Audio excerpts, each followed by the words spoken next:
morning. Anini tayo mga guys, Lunes sa buntag. Sayo ko sa baybayon guys. Nag-aninaw kung unsa nay panahon. Ang gitanaw ang palibot guys, mapanganuron. Ato makita guys. Dagko kayong dumpol-dumpol sa mga panganod guys. O ang amo ang asilahi ani guys, habaga to.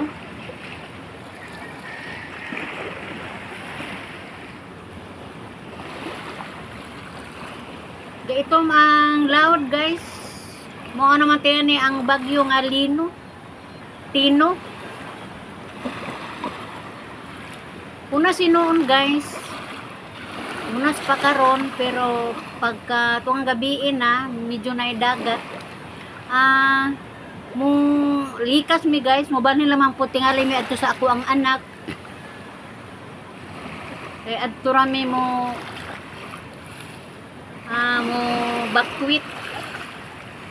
Mao na nga gaplano mi guys og among paon amo na lamang unonon. Amo na lamang ni siyang puston guys. Kay duha ka pan-anan man eh. Mo na nga amo na lamang ni siyang puston kay aron mapuslan papud ni Sidja. Kay kung dili na to idiyahon guys, maglabog ra pud tagayapon og kwarta, mo ni nga parang mo donar og dugay nga to ang sudanon guys ato ning puston. Atong paughon pinagin suka guys.